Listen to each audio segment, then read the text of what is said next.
আছে তেনেহলে আপুনি যেতিয়া ফৰ্ম ফিল আপ কৰিব তাত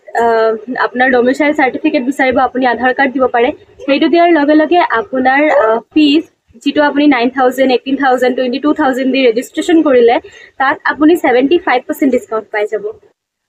ঠিক আছে তো মানে যদি আপুনি 9000 নত 75% দিয়ে তেনেহলে 2251 হয় মানে ধৰি লওক 2500 টকাৰ ভিতৰত আপোনাৰ ৰেজিষ্ট্ৰেচন হৈ গল মাজত মানে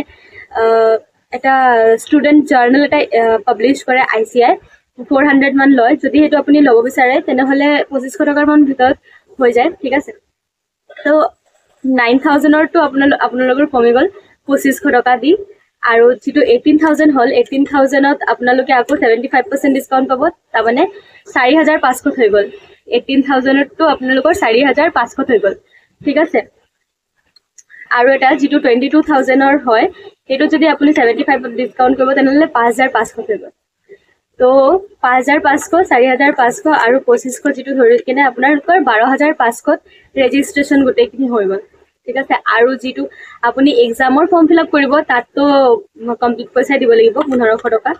আৰু নেক্সট ইন্টাৰত 2700 টকা আৰু 33 মানে গোটেই কোৰ্সটোত আপোনালোকৰ 20000ত হৈ গল যদি আপুনি অসমৰ পৰা চাই আছে স্পেশাল ক্যাটাগৰী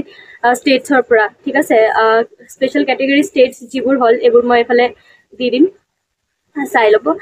ঠিক আছে আৰু ITOC ট্ৰেইনিংৰ কাৰণে 13500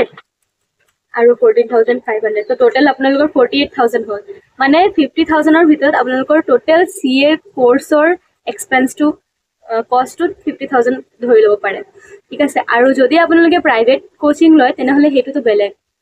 এটোই আছিল আজিৰ ভিডিও হেল্পফুল লাগিলে লাইক এটা কৰি দিব আৰু যদি ইয়াৰ বিষয়ে কিবা ডাউট থাকে মোক কমেন্টত সুধিব পাৰে ঠিক আছে thanks for watching bye subscribe কৰি দিব